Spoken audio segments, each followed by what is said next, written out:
यहाँ से स्टार्ट करेंगे। विजन एस के यहाँ पर मिनी टेस्ट नंबर यहाँ पर 5वां रहेगा। ठीक है, 4 तक हम लोग यहाँ पर देख चुके थे, यहाँ पर 5वां टेस्ट होगा।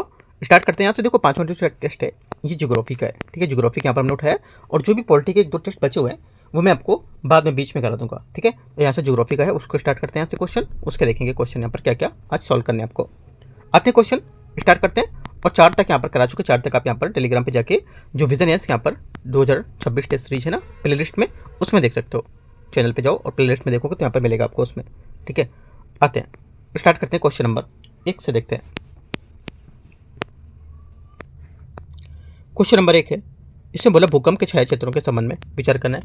पहली बात, मेंटल करोड़ सीमा पर आवर्तन के कारण उद्गम केंद्र से 104 डिग्री से परे पी तरंगे नहीं देखी जाती हैं। पहला स्टेटमेंट यहाँ से गलत है, क्योंकि पी तरंगे मेंटल करोड़ सीमा लगभग 2900 किलोमीटर गहराई पर अपवर्तन के कारण 103 डिग्री सेंटीग्रेड से 142 डिग्री सेंटीग्रेड के बीच नहीं देखी जाती है, न कि आवर्तन के कारण। पहला गलत होगा। एस तरंगे ठोस बायक्रोड से नहीं गुजरती है और ये उद्गम केंद्र से 105 डिग्री सेंटीग्रेड से 145 डिग्री सेंटीग्रेड के बीच नहीं देखी जाती है। ये भी बात गलत है, क्योंकि इस तरंगी ज्योति वास्तव में ठोस बायक्रोड से नहीं बल्कि यहाँ पर तरल बायक्रोड से नहीं गुजर सकती है और ये 103 डिग्री से परे बिल्कुल भी नहीं देखी जाती है और एक बड़ा छाया क्षेत्र बनाती है, ना कि केवल 105 से 145 के बीच। दोनों बातें गलत हैं। आंसर यहाँ से डी करेक्ट होगा। क्वेश्चन 2 है, उत्तरी गोलार्ध में दक्षिणायन तब घटित होता है जब उत्तरी गोलार्ध में दक्षिणायन जब होता है जब उत्तरी ध्रुव से विपरीत दिशा में झुका होगा, तब भी यहाँ से आंसर होगा। दक्षिणायन जो होता है ये तब होता है जब सूर्य की किरणें मकर रेखा पर लंबवत पड़ती है और इस समय उत्तरी ध्रुव में सूर्य के सबसे दूर झुका होता है और इसके परिणामस्वरूप उत्तरी गोलार्ध में वर्ष का सबसे छोटा दिन और सबसे लंबी रात होती है। बी यहाँ से आंसर होगा। क्वेश्चन 3 है, निम्नलिखित पर विचार करना है। एक टाइम जोन विश्व का एक ऐसा क्षेत्र है जहां पर एक समान मानक समय अवलोकन किया जाता है। पहली बात यहाँ से करेक्ट है, क्योंकि एक टाइम जोन एक ऐसा क्षेत्र है जहां पर एक समान मानक समय का पालन किया जाता है। पहली बात करेक्ट है। किसी विशेष अक्षांश पर समय सदैव एक समान रहता है। सेकेंड बात यहाँ से गलत है, क्योंकि किसी विशेष अक्षांश पर समय भिन्न भिन्न हो सकता है, क्योंकि यह देशांतर पर निर्भर करता है। करेक्ट है, नहीं होगी, गलत है। मानक संदर्भ में के रूप में भारत 82.5 डिग्री पश्चिमी मध्यांश का अनुसरण करता है। तीसरी बात गलत है, क्योंकि यहाँ पर भारत जो है ये 82.5 डिग्री जो पूर्वी देशांतर इसका अनुसरण करता है। ठीक है, न कि पश्चिमी मध्याह्न का। किसका करेगा? पूर्वी देशांतर में 82.5 डिग्री का अनुसरण करेगा, ना कि पश्चिमी मध्याह्न का। ये बात गलत हो जाएगी। ठीक है, सिर्फ पहली बात करेक्ट है, एक आंसर यहाँ से सही होगा। क्वेश्चन 4 है, निम्नलिखित पर विचार करना है। विषुववृत्त की तुलना में ध्रुवों पर 1 डिग्री अक्षांश की रेखीय दूरी थोड़ी लंबी होती है। चौथे का पहला स्टेटमेंट यहाँ से करेक्ट है, सही है, क्योंकि यहाँ पर पृथ्वी के चपटे आकार के कारण ध्रुवों पर एक लंबी और 1 डिग्री अक्षांश की रेखीय दूरी विषुववृत्त की तुलना में काफी बड़ी होती है। पहली बात करेक्ट है। अत्यधिक उच्च अक्षांश पर मध्याह्न के सूर्य को समान तौर पर ध्रुवीय दिन के रूप में संदर्भित किया जाता है। सेकेंड बात भी सही, क्योंकि यहाँ पर अत्यधिक अक्षांश उच्च पर गर्मियों के दौरान मध्याह्न के सूर्य को समान तौर पर ध्रुवीय दिनों या आधी रात के सूर्य के रूप में जानते हैं। यहाँ सूर्य 24 घंटे तक दिखाई देता है। दोनों बातें यहाँ से करेक्ट होंगी। आंसर सी सही है। क्वेश्चन 5 है, स्थलाकृति पर कार्य करने वाले भू आकृतिक बलों के संबंध में संवर्धन शब्द को संदर्भित करता है कौन? आंसर हो जाएगा 5वें का। ये अपक्षय के कारण मूल्यवान पदार्थों के बढ़े हुए जो सांद्रण को क्या करता है? संदर्भित करता है। D number. ठीक है, भू आकृति जो बल होते हैं इसका संबंध में संवर्धन जो होता है इसको अक्सर यहाँ पर अपक्षय प्रक्रियाओं के संदर्भित करता है, जो मूल्यवान खनिज या पदार्थों को एक साथ केंद्रित करने पर और जिससे उनका सांद्रण बढ़ जाता है। डी करेक्ट होगा। क्वेश्चन 6 है, सुनामी के संबंध में विचार करना है। देखते हैं इसको। पहला बोला है सुनामी, यहाँ पर बोला है कि एक लंबी ज्वारी लहर है जो समुद्र के नीचे भूकंप या ज्वालामुखी विस्फोट के कारण उत्पन्न होती है। ठीक है, पहली बात यहाँ से क्या होगी? गलत है। देखो, सुनामी होती है जब सुनामी की लहर उथले जल में प्रवेश करती है तो इसकी लहर क्या होती है? इसकी तरंग दैर्घ्य और ऊंचाई पर बढ़ जाती है। ठीक है, आंसर क्या होगा? सी आंसर करेक्ट होगा। पहली बात तो गलत होगी, क्योंकि यहाँ पर आंशिक रूप से सही होगा, लेकिन सुनामी ज्वारी लहर नहीं होती है ना, इस वजह से गलत हो जाएगा। 5 से कम तीव्रता वाले भूकंप से सुनामी आने की संभावना काफ़ी कम होती है। सेकेंड बात यहाँ से गलत है, क्योंकि सुनामी की तीव्रता से नहीं बल्कि यहाँ पर उसके भूकंप के परिमाण जो होता है उसके विस्थापन पर निर्भर करता है ना, इस वजह से गलत होगा। सी बात तो मैंने बताई क्यों करेक्ट है। डी नंबर जो है इसलिए गलत है क्योंकि यहाँ पर गति गहराई जो होती है इसके वर्गमूल के समानुपाती होती है, ना कि इसकी दूरी के समानुपाती होती है, अनुक्रमानुपाती। ये गलत हो जाएगा, ठीक है। तो सिर्फ यहाँ पर सी करेक्ट हो जाएगा आंसर। क्वेश्चन नंबर 7वां आते हैं। 7 नंबर, निम्नलिखित में से कौन सा पृथ्वी के गोलाकार होने के प्रमाण बताता है? सात्विक आंसर हो जाएगा एक तो बिना तीव्र ढाल के पृथ्वी का संभावित परिणोचलन, ठीक है, क्योंकि बिना तीव्र के ढाल के पृथ्वी का जो परिभ्रमण होता है, यदि पृथ्वी चपटी होती तो हम किनारों पर अचानक गिरावट महसूस करते, ठीक है, पहली बात सही है। सेकेंड है पृथ्वी के विभिन्न स्थानों पर सूर्योदय एवं सूर्यास्त का अलग अलग समय पर होना। सेकेंड बात भी सही, क्योंकि यहाँ पर सूर्योदय के और सूर्यास्त का अलग अलग समय, पृथ्वी गोल है इसलिए यहाँ पर अलग अलग देशांतरों पर सूर्योदय अलग अलग समय पर होता है। तीसरा, चंद्र ग्रहण के दौरान पृथ्वी की छाया का आकार।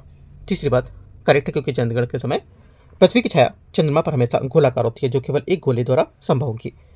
तीनों बातें करेक्ट है, 1 2 3 डी। क्वेश्चन 8 है, तारों के जीवन चक्र के संबंध में विचार करना है। रेड जॉइंट चरण किसी तारे के जीवन की सबसे युवावस्था को दर्शाता है।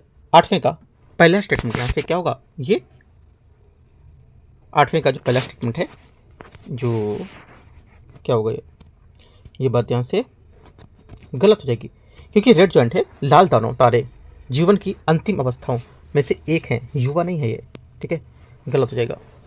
सेकेंड बात है, हमारा सूर्य तथा इसके समान आकार एवं द्रव्यमान के अन्य तारे मृत होने पर न्यूट्रॉन तारे में परिवर्तित हो जाते हैं। सेकेंड बात यहाँ से गलत, क्योंकि सूर्य के समान द्रव्यमान वाले जो तारे होते हैं ये तारे नहीं बनते, बल्कि यहाँ पर श्वेत वामन व्हाइट ड्वार्फ में बदल जाते हैं, और न्यूट्रॉन तारे केवल काफ़ी विशाल तारों में होते हैं, अंत में बनते हैं। चंद्रशेखर सीमा वह अधिकतम द्रव्यमान जिसे एक स्थिर श्वेत वामन तारा न्यूट्रॉन तारे या ब्लैक होल में परिवर्तित करने के लिए पूर्व प्राप्त कर सकता है। तीसरी बात यहाँ से क्या होगी? करेक्ट है, क्योंकि चंद्रशेखर सीमा 1.44 सौर द्रव्यमान जो होता है वह अधिकतम सीमा है जिसमें कम द्रव्यमान होने पर तारा श्वेत वामन बन सकता है। आंसर क्या होगा? केवल तीसरी बात करेक्ट है, एक स्टेटमेंट। क्वेश्चन नंबर 9, भूकंप विज्ञान के संबंध में विचार करना है। अर्थक्वेक जो स्वार्म से उसके बारे में देखो, अर्थक्वेक यहाँ पर स्वार्म से इसके बारे में बोले। अर्थक्वेक स्वार्म होता क्या है? ऐसी घटना है जहाँ पर एक छोटे क्षेत्र में थोड़े समय के लिए भीतर कई भूकंप आते हैं। अब एग्जांपल के जैसे दिल्ली में देखा गया था कि बहुत सारे एनसीआर में भूकंप यहाँ पर छोटे छोटे से आ रहे थे, है ना, तो एक तरह से भूकंप स्वाम था वो, इस वजह से न्यूज़ में था। ये करंट का क्वेश्चन है जिसमें यहाँ पर कोई मुख्य स्पर्श झटका मेन शॉक नहीं होता है, ठीक है, इंपॉर्टेंट बात है। 9वें का ए यहाँ से करेक्ट आंसर होगा। ये टॉपिक उसमें द हिंदू में भी था न्यूज़ में। क्वेश्चन नंबर 10 है, पृथ्वी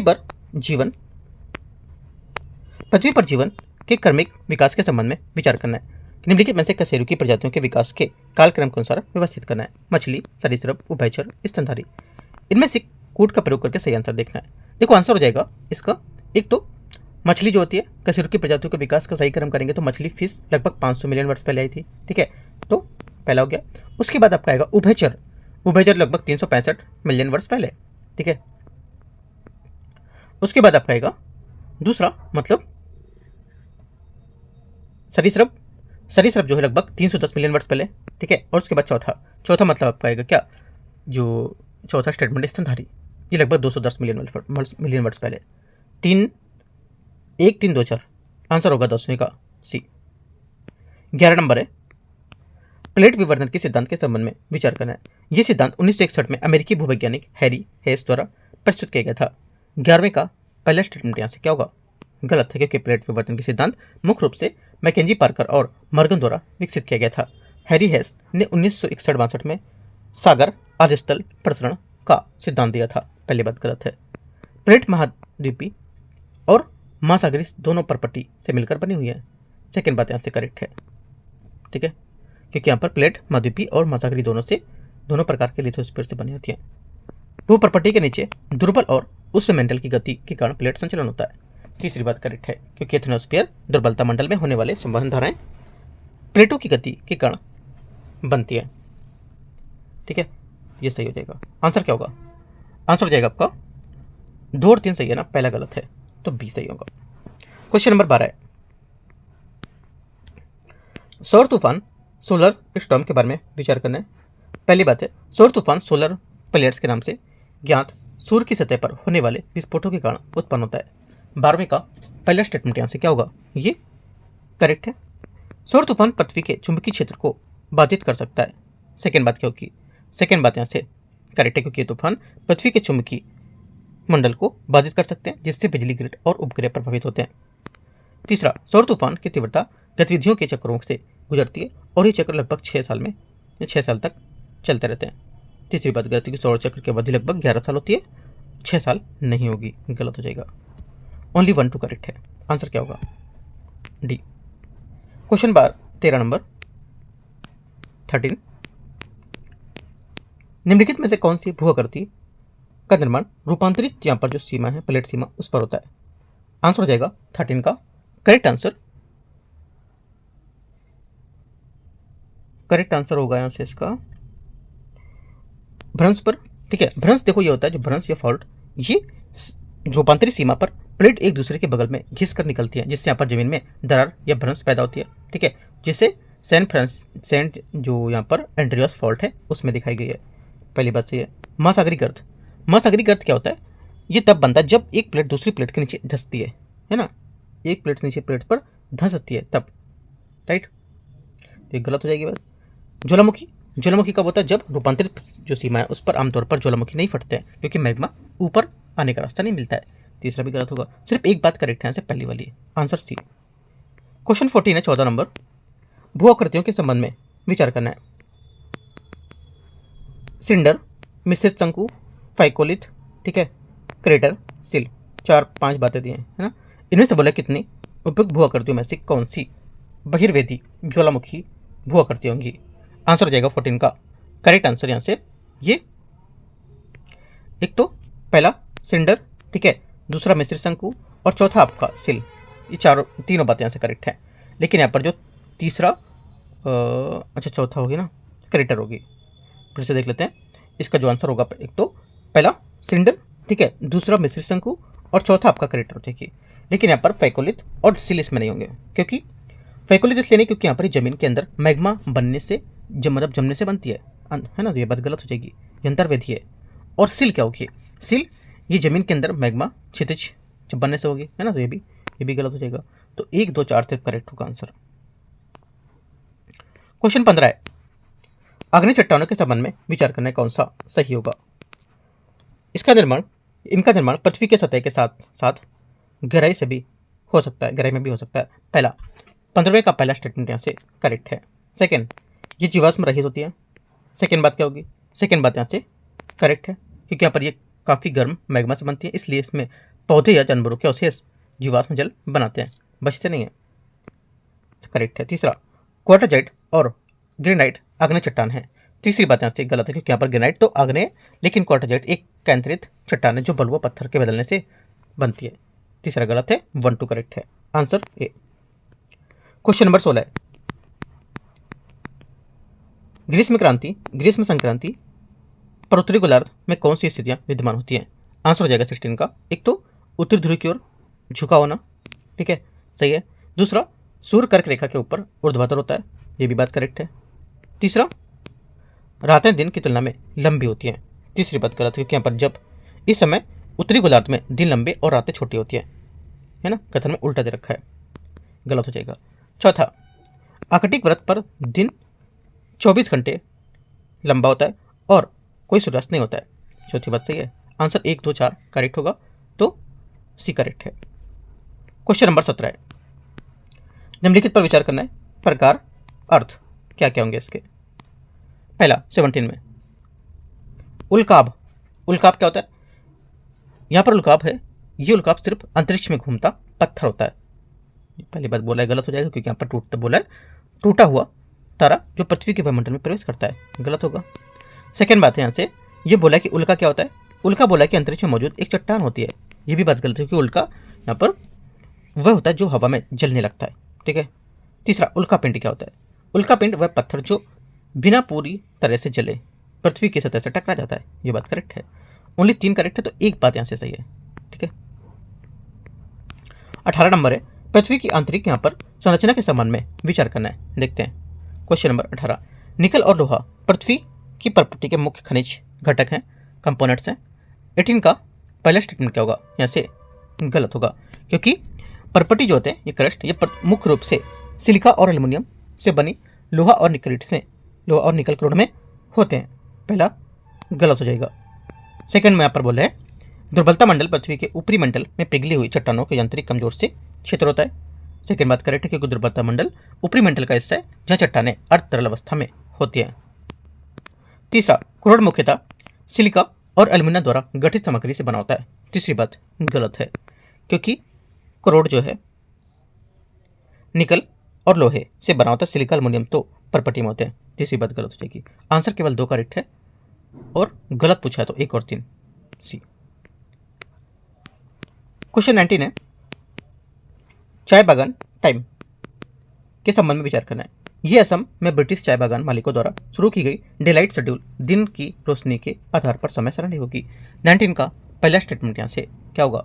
करेक्ट है, क्योंकि चाय बागान टाइम वास्तव में ब्रिटिश चाय बागान मालिकों द्वारा असम में शुरू किया गया एक स्थानीय समय है जो दिन की रोशनी का अधिकतम उपयोग करने के लिए था। पहला सही हो जाएगा।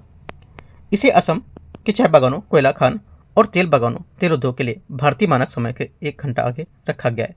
सेकेंड बात भी सही होगी, क्योंकि यह समय भारतीय मानक समय से 1 घंटा आगे है और विशेष रूप से असम की चाय बागानों, कोयला खानों और तेल उद्योगों की उत्पादकता बढ़ाने के लिए उपयोग किया जाता था। दोनों बातें करेक्ट हैं। आंसर सी करेक्ट हो जाएगा। क्वेश्चन नंबर 20 है, प्लेट विवर्तन की सिद्धांत के अनुसार प्लेटों के संचलन के लिए संवहन प्रकोष्ठ का उत्तरी चक्र उत्तरदायी है। संवहन प्रकोष्ठ के चक्र के लिए पृथ्वी के भीतर विद्यमान निम्नलिखित में से कौन सी उष्मा स्रोत उत्तरदायी होगी? आंसर हो जाएगा कौन सा? एक तो पहला यहाँ से क्या होगा?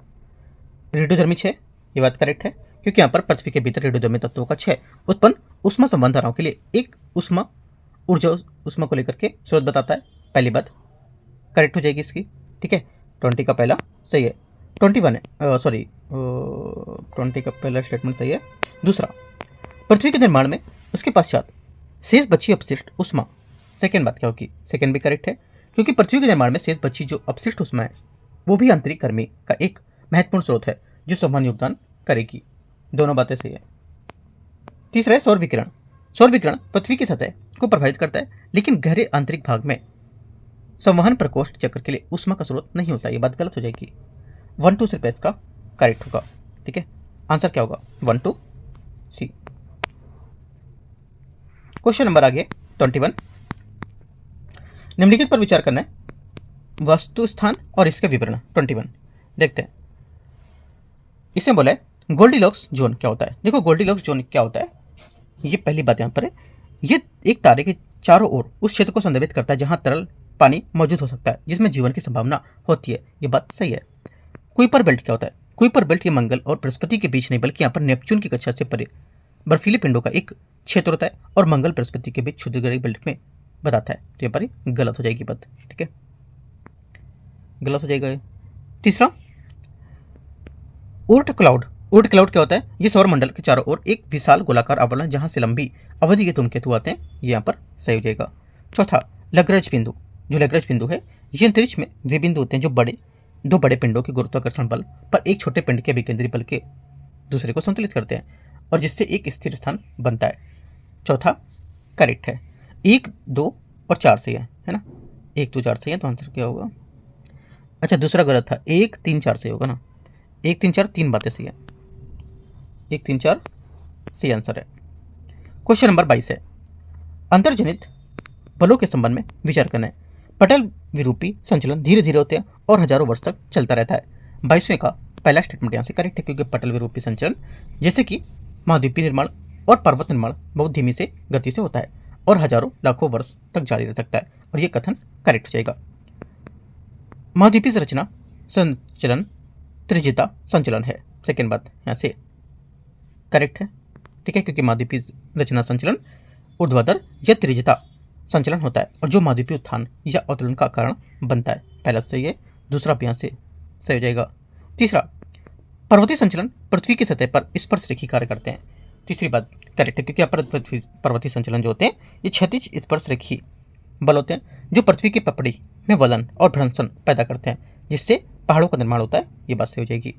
1 2 3 सभी करेक्ट है, आंसर सी। क्वेश्चन 23 है, बिग बैंग सिद्धांत के संबंध में बताने कौन सा गलत है। बिग बैंग सिद्धांत के बारे में कौन सा गलत है, आंसर हो जाएगा 23 का। एक तो पहला स्टेटमेंट बोला है, ये सिद्धांत के अनुसार ब्रह्मांड के अपना निर्माण करना सभी पदार्थ एक ही स्थल पर विद्यमान थे। पहली बात यहां से क्या होगी, करेक्ट है, ठीक है, क्योंकि इस सिद्धांत के अनुसार आरंभ में ब्रह्मांड के सभी पदार्थ एक ही स्थान पर एक अणु के रूप में थे। सेकेंड बात है, इस प्रक्रिया के दौरान ऊर्जा पदार्थ में परिवर्तित हो गई थी। सेकेंड बात भी करेक्ट होगी। तीसरा, ब्रह्मांड के विस्तार के साथ ब्रह्मांड का तापमान में वृद्धि हुई थी। ये बात गलत है, क्योंकि ब्रह्मांड के विस्तार के साथ साथ इसका तापमान कम था, शीतल था, मतलब ठंडा था, न कि बढ़ा हुआ। ठीक है, ये बात गलत हो जाएगा। इस सिद्धांत के अनुसार ब्रह्मांड का विस्तार अभी भी जारी है। ये बात करेक्ट है, क्योंकि आधुनिक खोज और आधुनिक खगोल विज्ञान के अनुसार ब्रह्मांड का विस्तार आज भी जारी है। गलत पूछा है तो सी। 24 है, निम्नलिखित पर विचार करना है। इसमें बोले उत्तरी गोलार्ध में ग्रीष्म अयनात के दौरान सूर्य संपूर्ण भारत में लंबवत चमकता है। 24 का पहला स्टेटमेंट यहाँ से गलत है, क्योंकि ग्रीष्म अयनात 21 जून के दौरान सूर्य कर्क रेखा पर लंबवत चमकता है, पूरे भारत में, संपूर्ण भारत में नहीं। उत्तर भारत की तुलना में दक्षिण भारत में वर्ष भर कम दैनिक और वार्षिक तापांतर के साथ उच्च तापमान का अनुभव किया जा सकता है। सेकेंड बात सही है, क्योंकि दक्षिण भारत में कर्क रेखा के दक्षिण में और समुद्र के करीब होने के कारण उत्तर भारत की तुलना में कम वार्षिक और दैनिक तापांतर का अनुभव करता है। कर्क रेखा के मध्य से गुजरता है। भारत 2 जलवायु क्षेत्रों में से विभाजित करता है, जो एक अंतर का एक मुख्य कारण है। ठीक है, only 2 correct answer B. 25 number 25 number है, निम्नलिखित पर विचार करना है। चंद्रग्रहण केवल तब होता है जब सूर्य और चंद्रमा पृथ्वी के विपरीत दिशा में होती है। 25वें का पहला स्टेटमेंट करेक्ट है, क्योंकि चंद्रग्रहण तब होता है जब पृथ्वी और सूर्य चंद्रमा के बीच आ जाती है, यानी सूर्य और चंद्रमा एक दूसरे के विपरीत दिशा में होते हैं। यदि पृथ्वी के चारों ओर चंद्रमा की कक्षा पृथ्वी की कक्षा की तुलना में झुकी हुई नहीं होती है तो चंद्रग्रहण प्रत्येक माह में होता है। सेकेंड बात करेक्ट है। यदि चंद्रमा की कक्षा पृथ्वी की कक्षा के सापेक्ष 5 डिग्री झुकी नहीं होती है तो हर पूर्णिमा को चंद्रग्रहण होगा। सेकेंड बात करेक्ट है। दोनों बातें सही है, आंसर यहां से सी। 26 नंबर है,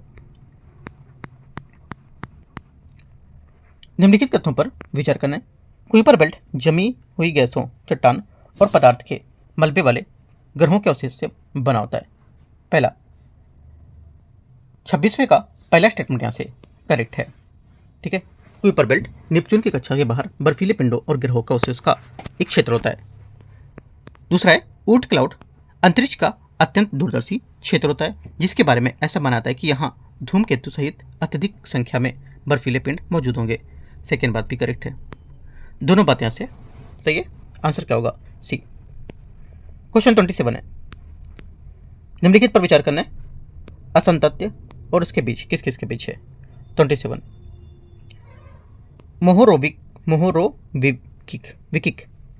मोहोरोविकिक जो है ये क्रस्ट और मेंटल के बीच होता है, ना कि ऊपरी और निचले मेंटल के बीच। गलत हो जाएगा।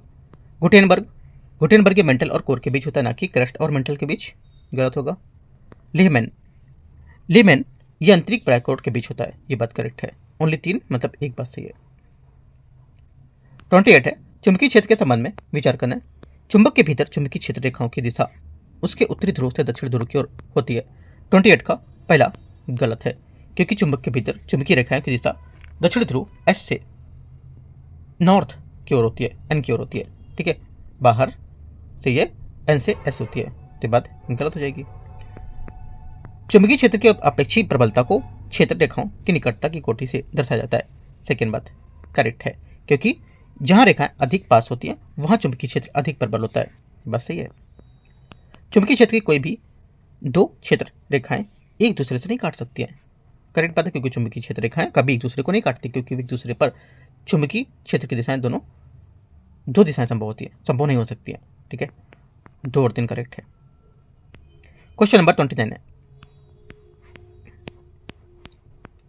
देशांतर के समय संबंध में विचार करना है। उनके बीच की दूरी ध्रुव के ओर लगातार घटती जाती है।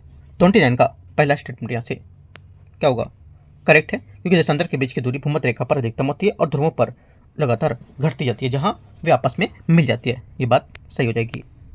सभी यमोत्तर ध्रुव पर मिलते हैं। सेकेंड बात, सभी यमोत्तर रेखाएं उत्तरी ध्रुव पर और दक्षिण ध्रुव पर एक बिंदु पर मिलती है। बात सही है। वे सभी समान लंबाई की होती है। तीसरी बात यहाँ से क्या होगी, करेक्ट है, क्योंकि चूंकि सभी देशांतर रेखाएं ध्रुवों के बीच फैली होती है और ध्रुवों पर मिलती है, इसलिए वे सभी समान लंबाई की होती है। सही हो जाएगा। प्रधान मध्यम रेखा 0 डिग्री देशांतर पर स्थित होती है। ये बात भी करेक्ट होगा, क्योंकि यहाँ पर प्रधान मध्यम रेखाएं देशांतर पर स्थित होती है जो ग्रीनविच से होकर गुजरती है। ये करेक्ट है। आंसर चारों करेक्ट है, डी। क्वेश्चन 30 है, निम्नलिखित पर व्यापक विलोपन के बारे में विचार करना है। परमियन ट्रियासिक विलोपन 30, क्रिस्टेशियस पैलियोजीन विलोपन, ऑर्डोविशियन सिल्रियन विलोपन, उत्तर डेवोनियन विलोपन। 4 बातें दे रखी है। ठीक है, तो बोला कि इनको यहाँ पर सही विलोपन के कालक्रम के अनुसार व्यवस्थित करना है। ठीक है, तो थोड़ा सा कठिन क्वेश्चन है, करते हैं इसको। ऑर्डोविशियन सिरुवियन विलोपन जो होता है ये लगभग 443 मिलियन वर्ष पूर्व था। कौन सा, आर्टो वाला, तो यहाँ से पहला हो जाएगा। ठीक है, 443।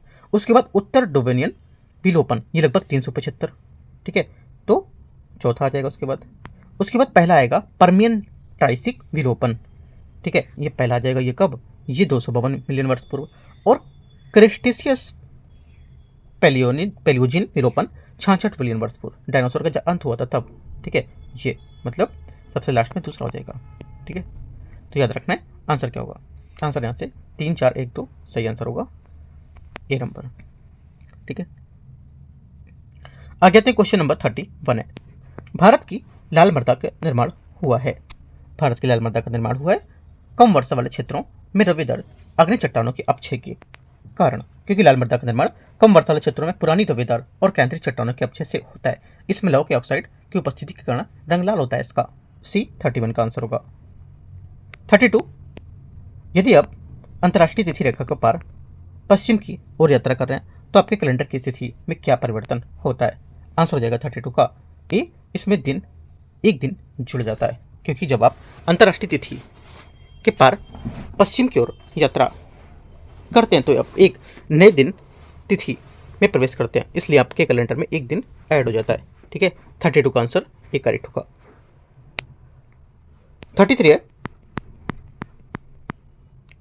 भू आकृति विज्ञान के संबंध में निम्नलिखित ज्वालामुखी स्थलाकृति में कौन सी अंतर्वेदी प्रकृति की होगी। आंसर हो जाएगा एक तो केवल लावा मेसा या लावा पठार, इसका सही आंसर होगा ए नंबर। ठीक है, सही है, क्योंकि यहाँ पर बहिर्वेदी जो है स्थलाकृति में वे होती हैं जो पृथ्वी की सतह के बाहर बनती है। अंतर्वेदी जो स्थलाकृति वे जो पृथ्वी के सतह के नीचे बनेंगी। और लेकुलित और डाइक अंतर्वेदी रूप होती है। अब लावा मेसा या लावा पठार सतह पर लावा की प्रवाह से बनते हैं, इसलिए यहाँ पर अंतर्वेदी प्रकृति के होंगे। केवल 2 करेक्ट है, बी ए नंबर सही है 33 का। 34 है, भूकंप के संबंध में भूगर्भिक तरंगों की धरातली जो तरंगे इसके बारे में विचार करना है। भूगर्भीय तरंगे उद्गम केंद्र पर उत्पन्न होती हैं और सभी दिशाओं में आगे बढ़ती हैं। 34 का पहला क्या होगा, करेक्ट है। ठीक है, सही है। दूसरा,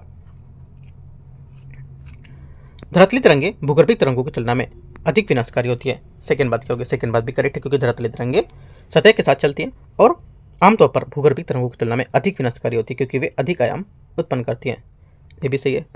अधिक सघन पदार्थ में तरंगों की वेग अधिक होता है। तीसरा करेक्ट है, क्योंकि भूकंपी तरंगों का वेग उस स्थान उसके माध्यम से घनत्व पर निर्भर करता है जिसमें गुजरता है। अधिक सघन पदार्थ में वेग अधिक होता है। ये बात सही हो जाएगा। तीनों बातें करेक्ट हैं। 34 का आंसर डी। 35, भारत और इंग्लैंड के बीच क्रिकेट मैच 1 अक्टूबर को भारतीय समय अनुसार 10:30 बजे दिल्ली में शुरू होगा। इस मैच में 120 डिग्री जो पूर्वी देशांतर पर स्थित मनीला फिलीपींस में किस समय लाइव देखा जा सकेगा। ठीक है, तो आंसर होगा 35 का करेक्ट आंसर क्या होगा, ये 2 अक्टूबर 1 बजे दोपहर में, है ना, ये इसका आंसर होगा बी। ठीक है, आगे आते हैं। इसको थोड़ा सा आपको सॉल्व करके देखना होगा चीज़ों को ना, देशांतर और उसको काउंट करके ना, काउंट करोगे तो उसके हिसाब से, जैसे कि यहाँ पर जोड़ सकते हो कि देशांतर 120 डिग्री पूर्व, ठीक है, -82 डिग्री पूर्व, तो यहाँ से 37.5 हो जाएगा। उसके बाद इसको मिनट में चेंज करोगे, ठीक है, तो यहाँ पर ऐसे के करके जब चेंजेस करोगे तो यहाँ से आंसर इसका क्या आएगा। एक क्वेश्चन यूपीएससी पूछता है इस पर, थोड़ा काफ़ी कठिन क्वेश्चन रहता है वो, है ना, तो काफ़ी चेंजमेंट इसमें करना होता है क्योंकि लेंथी क्वेश्चन रहता है, कम से कम 7 से 8 मिनट आपका क्वेश्चन ले लेगा ये वाला, ऐसा। तो यहाँ पे देखो बेस्ट रहेगा इस टाइप का, अगर क्वेश्चन यूपीएससी पूछता है, अगर आप इनको अच्छे से सॉल्व कर लेते हो 1 से 2 मिनट के अंदर में, तो ठीक है। ज़रा टाइम अगर लेगा, क्योंकि एग्जाम हॉल में क्वेश्चन के अकॉर्डिंग यहाँ पर रहेगा ना कि क्वेश्चन क्या पूछा है। क्वेश्चन इजी पूछता है तो आप कर सकते हो, लेकिन अगर घुमाता ज़्यादा, देखो यहाँ पर जैसे क्वेश्चन बहुत घुमाया है ना, कि यहाँ पर इतने शुरू है तो यहाँ पर कितने टाइम देखोगे, तो आप पहले इसको चेंज करोगे कि यहाँ पर देशांतर से कितना इसमें माइनस करेंगे, ठीक है, फिर 150 मिनट का समय बदलोगे घंटे में, घंटे से मिनट बनाओगे। उसके बाद यहाँ पे कितना समय है, 22.5 डिग्री यहाँ पर जो जी मतलब वो IST है, स्टैंडर्ड टाइम जोन, उसके हिसाब से जोड़ोगे तो यहाँ से काफ़ी ज़्यादा इसमें ऐड हो जाएगा, ठीक है। तो आपको हो सकता है गलत भी आंसर निकले इतना करने के बाद, ठीक है। तो इस पर ऐसे अगर बड़े क्वेश्चन रहते हैं इसमें तो आपको छोड़ना है, ठीक है, पेपर में। अगर यहाँ पे अभी है फिलहाल इसको सॉल्व करो, यहाँ से आंसर जो आएगा 35 का करेक्ट आंसर हो जाएगा आपका। 2 अक्टूबर 1 बजे, है ना, बाकी इसको सॉल्व कर सकते हो अभी। आगे आते हैं, तो ये भी इसका सोल्यूशन काफ़ी बड़ा है ना, 35 का भी। 36 नंबर है, भूगर्भीय तरंगों के संबंध में विचार करना है। अधिक घनत्व वाले पदार्थों में तरंगों का वेग अधिक होता है। 36 का पहला स्टेटमेंट क्या होगा, यहाँ से करेक्ट है। देखो एग्जाम हॉल में क्या करना है, जितने भी यहाँ पर लेंथी बड़े बड़े क्वेश्चन होते हैं, काफ़ी लेंथ वाले क्वेश्चन होते हैं, ठीक है, उनको आपको एक बार लीव करना है। लीव करने का मतलब क्या, पूरा छोड़ कर नहीं आना है। जो क्वेश्चन छोटे छोटे, जैसे आपने स्टार्ट किया 1 नंबर से स्टार्ट किया, क्वेश्चन काफ़ी बड़ा लैंग्वेज दिख रहा है तो उसको तो लिख दो ऊपर, जितने भी, जैसे मान लो पेपर ही मिला है, ठीक है, यहाँ पे क्वेश्चन आप सॉल्व कर रहे हो सब, तो यहाँ पर ऊपर लिखते, ऊपर स्पेस रहता है ना इतना, वहाँ पे लिखते चलो कौन कौन सा छोड़ रहे हो, तो आप चौथा, 5वां, 8वां ऐसे करके, और लास्ट में करते हो, उस पर लास्ट में पहले छोटे पूरे कर लो, उसके लास्ट में आओ 1 घंटे के बाद, 1 घंटे डिसाइड कर लो, 1 घंटे में मैंने पूरे जितने भी छोटे क्वेश्चन हैं सब सॉल्व करने हैं, ठीक है। और जो लास्ट का 1 घंटा बचेगा, जितने बड़े वाले क्वेश्चन हैं वो सब आप स्टेटमेंट कर पढ़ के सॉल्व करते जाओ। अगर बड़े वाले ही स्टेटमेंट अगर स्टार्टिंग में करोगे तो बहुत टाइम आपका चला जाएगा, स्टार्टिंग में आप छोटे क्वेश्चन छूट जाएंगे आपके, है ना, इसलिए पहला स्टेटमेंट यहाँ से करेक्ट है 36 का, क्योंकि यहाँ पर अत्यधिक वन घनत्व, जो अत्यधिक घनत्व वाले पदार्थों में भूगर्भिक जो तरंग है उसका वेग अधिक होता है, पहली बात सही है। पी तरंगे गैस तरल अवस्था, तरल ठोस अवस्था पदार्थों से होकर गुजर सकती हैं, सेकंड बात यहाँ से करेक्ट है। तीसरा, एस तरंगे तरल पदार्थों से होकर नहीं गुजर सकती हैं, लेकिन ये ठोस और गैसीय पदार्थ से गुजरेंगी। तीसरी बात गलत है, क्योंकि यहाँ पर एस तरंगे केवल ठोस पदार्थों से होकर गुजर सकती है, तरल या गैसीय पदार्थों से नहीं, ये गलत हो जाएगी बात। आंसर क्या होगा, आंसर हो जाएगा 1 2 सिर्फ करेक्ट है, तीसरा गलत होगा, ठीक है, बी आंसर होगा। क्वेश्चन 37 है, निम्नलिखित पर विचार करना है। कथन 1, कथन 2, एक वर्ष में सूर्य ग्रहण की अधिकतम संख्या 2 है। 37 पहला स्टेटमेंट यहाँ से गलत है, क्योंकि यहाँ पर एक वर्ष में सूर्य ग्रहण की अधिकतम संख्या 5 हो सकती है, ठीक है। सेकेंड बात है, पृथ्वी की कक्षा दीर्घवृत्ताकार होती है, ये बात सही, क्योंकि पृथ्वी की कक्षा जो होती है वास्तव में दीर्घवृत्ताकार होती है, दोनों बात, दूसरी बात सही है, आंसर यहाँ से डी करेक्ट है। 38 है, पृथ्वी की गति के संबंध में विचार करना है।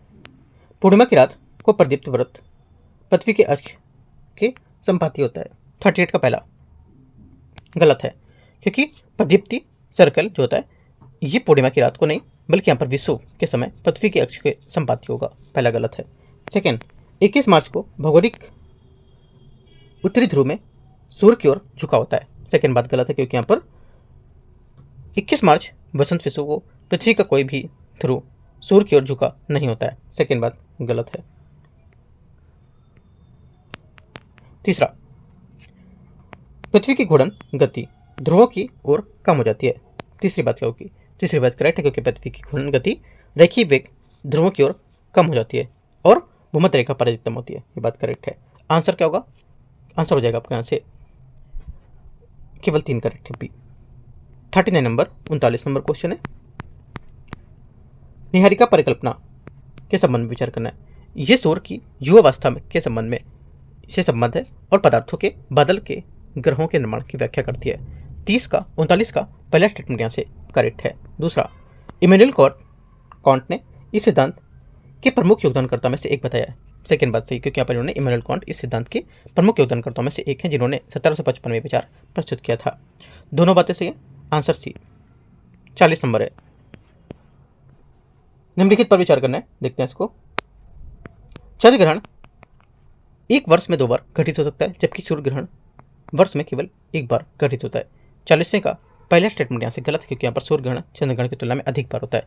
एक वर्ष में 2 से 5 सूर्य ग्रहण, जबकि यहाँ पर 0 से 2 चंद्र ग्रहण। ठीक है। सेकेंड बात है, सूर्य ग्रहण सदैव उत्तरी गोलार्ध की ग्रीष्म संक्रांति पर घटित होता है। सेकेंड बात गलत है, क्योंकि यहाँ पर सूर्य ग्रहण किसी भी संक्रांति पर नहीं, बल्कि यहाँ पर अमावस्या के दिन होता है, जब सूर्य चंद्रमा पृथ्वी के एक सीध में होते हैं। दोनों बातें गलत हैं। आंसर 40 का डी करेक्ट है। 41 दुर्बलता मंडल के संबंध में विचार करने सिद्धांतों पर। यह संस्थान मैग्मा का मुख्य स्रोत होगा। यह संस्थान मैग्मा का मुख्य स्रोत है। पहली बात 41 का यहाँ से क्या होगा, करेक्ट है, क्योंकि पार्थिव ग्रहों का निर्माण मूल तारे के निकट हुआ था, जहां तापमान अधिक होने के कारण चट्टानी और धात्विक पदार्थ ही संग्रहित हो पाए हैं। सेकेंड बात है, दुर्बलता मंडल का घनत्व स्थल मंडल की तुलना में कम होता है। सेकेंड बात यहाँ से क्या होगी, गलत है, क्योंकि जोवियन ग्रह के निर्माण पार्थिव ग्रह की तुलना में बाद में नहीं, बल्कि यहाँ पर लगभग साथ ही हुए थे, और सूर्य से काफ़ी दूर ठंडे क्षेत्रों में, जहां गैसें और बर्फ संग्रहित हो सके। ये कथन गलत हो जाएगा। तीसरा, दुर्बलता मंडल की तन्यता स्थल मंडल की तुलना में अधिक होती है। तीसरी बात गलत है, क्योंकि मंगल एक पार्थिव स्थलीय ग्रह है और जोवियन गैसीय ग्रह नहीं। ये बात गलत है। आंसर क्या होगी, ओनली 1 करेक्ट है। 42 नंबर क्वेश्चन है 42।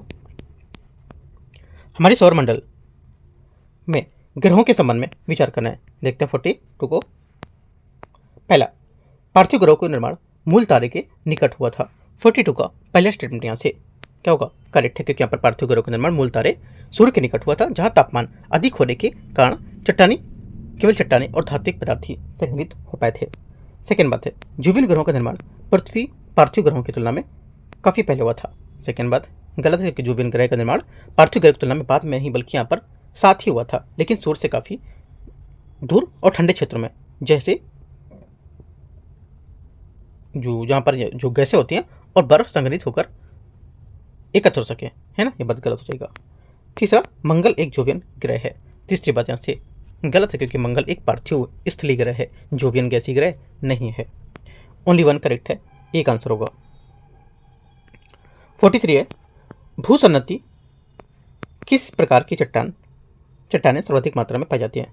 भूसन्नति में किस प्रकार की चट्टानें जो हैं सर्वाधिक मात्रा में पाई जाएंगी। आंसर हो जाएगा 43 का अवसादी चट्टानें। यहाँ से इसका सही आंसर होगा सी। ठीक है। भूसन्नति ऐसे लंबे उथले अवसाद जमा वाले क्षेत्र होते हैं, जहाँ नदियों द्वारा लाए गए अवसाद जमा होते रहते हैं, इसलिए यहाँ पर सर्वाधिक मात्रा में अवसादी चट्टानें पाई जाती हैं। सी यहाँ से आंसर होगा 43 का। 44 है, भू आकृतिक प्रक्रियाओं के संबंध में विचार करना है। बहिर्जनिक बल अपनी ऊर्जा मुख्य रूप से पृथ्वी के अंदर प्राप्त करते हैं, जबकि यहाँ पर अंतर्जनित बल अपनी ऊर्जा वायुमंडल से प्राप्त करते हैं। 44 का पहला गलत, क्योंकि बहिर्जनिक बल अपनी ऊर्जा मुख्य रूप से सूर्य और वायुमंडल से प्राप्त करते हैं, जबकि यहाँ पर अंतर्जनित जो होते हैं अपनी ऊर्जा पृथ्वी के अंदर से प्राप्त करते हैं। ये बात गलत हो जाएगा। ठीक है, अपोजिट बात दे रहा है दोनों। बहिर्जनिक बलों की क्रियाएं निरंतर धरातल के भागों को ऊपर उठाती रहती हैं, जबकि अंतर्जनित बलों की कार्य से भूआकृतियों का विकर्षण तथा गर्तों का भराव होता है। सेकेंड बात क्या होगा, गलत है भी, क्योंकि अंतर्जनित बल धरातल के भागों को ऊपर उठाते हैं, जैसे पर्वत निर्माण, जबकि यहाँ पर बहिर्जनित बल विघर्षण और गर्तों के भराव का काम करते हैं। ये कथन गलत हो जाएगा। ये भी आप पर अपोजिट बात बोल रहा है, दोनों गलत है। आंसर 44 का डी। 45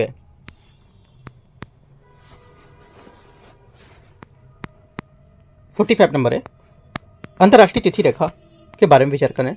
यह एक काल्पनिक सीधी रेखा है जो ग्रीनविच यमोत्तर के बिल्कुल विपरीत है। 45 का पहला स्टेटमेंट यहाँ से गलत है, क्योंकि अंतर्राष्ट्रीय तिथि रेखा एक काल्पनिक रेखा है जो ग्रीनविच यमोत्तर के विपरीत है, लेकिन सीधी रेखा नहीं है, बल्कि यहाँ पर भूमि क्षेत्रों के बचने के लिए इसमें मोड़ जिगजैग होते हैं। सेकेंड बात है, आइडियल मतलब अंतर्राष्ट्रीय तिथि रेखा को पूर्व से पश्चिम की ओर पार करने वाले जहाज को एक दिन का लाभ होता है। सेकेंड बात गलत है, क्योंकि पूर्व से पश्चिम की ओर पार करने वाले जहाज को एक दिन का नुकसान होता है, समय आगे बढ़ता है, लाभ नहीं होता है, और पश्चिम से पूर्व जाने पर एक दिन का लाभ होता है। ठीक है, ये बात याद रखना है, इंपॉर्टेंट है। इसे कोई अंतर्राष्ट्रीय विधिक दर्जा नहीं प्राप्त है। तीसरी बात करेक्ट है, क्योंकि इसे कोई औपचारिक अंतर्राष्ट्रीय विधिक दर्जा प्राप्त नहीं है और ये अंतर्राष्ट्रीय रीति रिवाजों के समझौतों पर आधारित होगा। ये बात करेक्ट है, केवल 3 सही है ए। 46 नंबर है, निम्नलिखित पर विचार करना है। विश्व के दौरान दुनिया के सभी हिस्सों में दिन और रात बराबर होते हैं। 46 का पहला स्टेटमेंट यहाँ से करेक्ट है। विश्व के दौरान सूर्य की किरणों भूमध्य रेखा पर सीधी पड़ती हैं, जिससे यहाँ पर दुनिया के लगभग सभी हिस्सों में दिन और रात की अवधि बराबर होती है और ये कथन करेक्ट हो जाएगा। विश्व प्रत्येक वर्ष जून और दिसंबर के महीनों के दौरान आते हैं। सेकेंड बात गलत, क्योंकि विश्व जो होते हैं प्रत्येक वर्ष मार्च के वसंत ऋतु में और सितंबर में शरद ऋतु में महीनों के दौरान आते हैं। जून से दिसंबर अनाथ होते हैं। ये बात गलत हो जाएगी, 1 करेक्ट है। क्वेश्चन 48 है 47, मिलेंकोविच चक्र निम्नलिखित में से किससे संबंधित है? आंसर हो जाएगा 47 का करेक्ट आंसर, ये संबंधित है। मिलेंकोविच चक्र पृथ्वी के घूमने और चारों ओर जो सूर्य के चारों ओर कक्षा में होने वाले नियमित चक्रीय परिवर्तन के वर्णन करते हैं, जो पृथ्वी की जलवायु विशेषकर हिमयुग को प्रभावित करेंगे। बी यहाँ से आंसर होगा। 48 पृथ्वी पर मनुष्य को चंद्रमा का केवल एक ही भाग दिखाई देता है, क्यों? आंसर हो जाएगा 48, इसलिए एक ही भाग दिखाई देता है क्योंकि चंद्रमा के घूर्णन की गति पृथ्वी के घूर्णन की गति समान होती है। बी यहाँ से करेक्ट आंसर होगा 48 का, क्योंकि यह घटना ज्वारीय तालाबंदी के कारण होती है और चंद्रमा का अपनी धुरी पर घूर्णन काल पृथ्वी के ओर अपने परिक्रमण काल के लगभग समान होता है, जिससे कारण पृथ्वी हमेशा चंद्रमा का एक ही भाग दिखाई देता है। तो क्या होगा? बी करेक्ट है। 49 नंबर है, देशांतर और मानक क्षेत्र के संबंध में विचार करना है। संपूर्ण विश्व को 15 समय क्षेत्रों में विभाजित किया गया है। 49 का पहला स्टेटमेंट यहाँ से क्या होगा? ये गलत है, क्योंकि संपूर्ण विश्व को 24 समय क्षेत्रों में विभाजित किया गया, ना कि 15। सभी देशों ने अपने देशों में मध्यम समान या मध्यम रेखा के मानक अपना समय अपनाया है। सेकेंड बात गलत है, क्योंकि सभी देशों ने मानक के लिए मध्यम समय रेखा का उपयोग नहीं करके कुछ देशों ने या कई देशों ने अपने समय क्षेत्रों का उपयोग करते हैं और ये मानक समय के लिए ऑफसेट का उपयोग करेंगे। ठीक है, दोनों बातें गलत हैं। Answer D. क्वेश्चन 50 है, पूर्ण सूर्य ग्रहण के संबंध में विचार करना है। ये तब होता है जब सूर्य और चंद्रमा पृथ्वी के साथ सीधी रेखा में होते हैं और चंद्रमा सूर्य पृथ्वी को पूर्णतः ढक लेता है। चंद्रमा सूर्य को पूर्णतः ढक लेता है। पहली बात यहाँ से करेक्ट है, क्योंकि सूर्य ग्रहण तब होता है जब सूर्य, चंद्रमा और पृथ्वी एक सीधी रेखा में होते हैं और चंद्रमा पूरी तरह से सूर्य को ढक लेगा। सही बात है। पूर्ण सूर्य ग्रहण को प्रत्येक 1.5 वर्षों में पृथ्वी पर कहीं ना कहीं घटित होते हुए देखा जाता है। सेकेंड बात भी करेक्ट है, क्योंकि पूर्ण सूर्य ग्रहण को औसतन लगभग 18 महीने या 1.5 वर्ष की पृथ्वी पर कहीं ना कहीं देखा जा सकता है। ठीक है, दोनों बातें करेक्ट हैं। 50 का आंसर सी करेक्ट हो जाएगा। तो इस टाइप से यहाँ पर 50 क्वेश्चन जो यहाँ पर जो मिनी टेस्ट है इसके यहाँ पर कवर हो गए। और यहाँ से जो इसमें क्वेश्चन अगला रहेंगे, और इसका जो सुबह मैंने अपलोड किया इसमें जो 20 टॉपिक 20 यहाँ पर क्वेश्चन वो यहाँ पर मैंने सुबह अपलोड कर दिए करंट अफेयर्स के, वहाँ से ये भी देख सकते हो। ठीक है, तो दोनों पेपर यहाँ से हो गए। और उसके बाद यहाँ पर करेंगे जो विजन का यहाँ पर फुल टेस्ट अभी रहेगा, अगला चौथा या 5वां जो भी रहेगा नेक्स्ट, उसको हम लोग यहाँ पर दोपहर में करेंगे।